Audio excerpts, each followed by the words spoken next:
Ya, salam untuk seluruh rakyat di tanah Papua.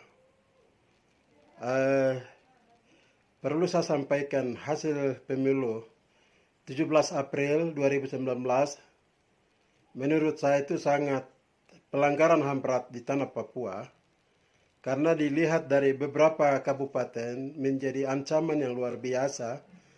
Hak-hak pribumi itu terancam sekali. Jadi Papua itu 7 kota dan kabupaten, sedangkan Papua Barat itu 6 kota dan kabupaten. Saya mau sampaikan kepada kita sekalian di tanah Papua bahwa ada beberapa anak asli daerah Papua atau orang asli Papua. Hak mereka itu diambil oleh orang-orang non-Papua. Mereka mendominasi.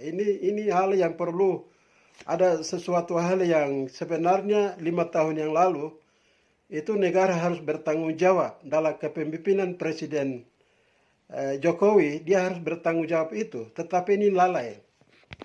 Dan kita masuk pada tahun pemilu 2024, nanti pesta demokrasi akan dilakukan 14 Februari 2024. Itu ancaman akan lebih berat lagi.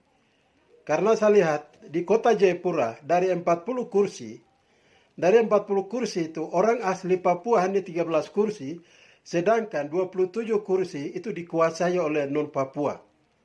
Dan kota Jayapura dari 25 kursi, orang asli Papua hanya 7 kursi, sedangkan orang pendatang dia kuasai 18 kursi. Kabupaten Kerong 20 kursi, itu 7 kursi hanya untuk orang asli Papua, sedangkan 13 kursi itu untuk orang non-Papua. Dan Kabupaten Sarmi itu 20 kursi, orang asli Papua hanya 7 kursi, sedangkan orang pendatang 13 kursi. Kabupaten Asmat dari 25 kursi, orang asli Papua hanya 11 kursi, sedangkan orang pendatang 14 kursi. Kabupaten Merauke dari 30 kursi, orang asli Papua hanya 3 kursi, sedangkan orang non-Papua 27 kursi. Wah, itu luar biasa, saudara. Dan juga Bovedigul dari 20 kursi, orang asli Papua hanya 6 kursi, sedangkan orang-orang non-Papua 14 kursi. Itu di Provinsi Papua. Sedangkan Papua Barat, kota Sorong dari 30 kursi, itu orang asli Papua hanya 6 kursi, sedangkan orang non-Papua itu 24 kursi. Sedangkan Kabupaten Sorong dari 25 kursi, orang asli Papua hanya 7 kursi. Dan juga orang pendatang 18 kursi. Dan juga kota Sorong Selatan dari 20 kursi, itu orang-orang asli Papua hanya 3 kursi, sedangkan 17 itu orang non-Papua. Fak-Fak dari 20 kursi, 8 orang asli Papua, sedangkan 12 orang non-Papua. Kota Wandamen 20 kursi, orang asli Papua 11 kursi, dan orang pendatang 14 kursi. Raja Ampat dari 20 kursi, orang asli Papua hanya 9, sedangkan orang pendatang 11 kursi. Ini sesuatu hal yang luar biasa, saudara. Kita lihat perkembangan politik di tanah Papua.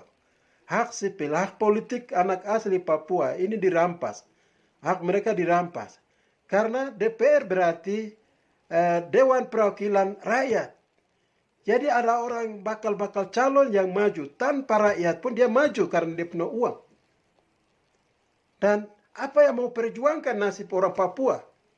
Sedangkan dikuasai oleh orang non Papua. Apa yang dia tahu masalah rakyat? Masalah fakta yang di lapangan. Mereka tidak tahu. Tetapi mereka masuk DPR. Itu berarti rakyat ini rakyat besok akan korban.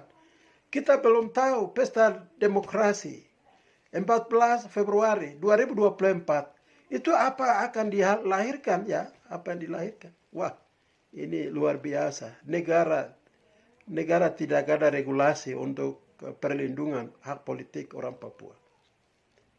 Ya, ini luar biasa. Jokowi kalau di bawah kepemimpinan Jokowi rasa bahwa orang Papua adalah bagian dari NKRI, maka hak mereka itu perlu ada regulasi. Harus ada pembagian. orang pendatang itu 10% kalau bisa. Nah selebih itu haknya orang Papua. Tetapi ini terbalik. Ini hak politik mereka merampas. Ya, karena itu saya harap saudara-saudara di lembaga MRP, sejauh mana MRP kok berjuang untuk seperti ini. Ini pesta 2019 yang kita kehilangan hak-hak kita di tanah ini. Dan selama 5 tahun apa yang kita urus? Baik DPR, MRP, lembaga. Ya, MRP itu kan lembaga bagian dari rakyat Papua. Mereka itu lembaga yang menyuarakan apapun dialami oleh masyarakat Papua. Tapi MRP pun ya sejauh ini saudara-saudara berjuang atau tidak. Nah kita akan tunggu pesta tahun ini. 14 Februari 2024. Apa yang terjadi? Jangan-jangan orang Papua tidak ada sama sekali kursi. Karena saya lihat baliho saja, itu mendominasi oleh orang-orang non-Papua. Orang Papua bisa dihitung jari. Karena dari baliho saya menentukan. Berarti orang non-Papua menguasai. Kita ancaman 14 kota dan kabupaten di tanah Papua. Karena itu, saudara-saudara, mari kita perlu membela hak-hak kita di tanah Papua. Kita punya hak membicarakan hak politik, hak ekonomi, apapun di tanah Papua. Orang Papua bersatu untuk menyuarakan kepada negara. Negara harus bertanggung jawab. Negara harus bertanggung jawab. Ini hak-hak diambil.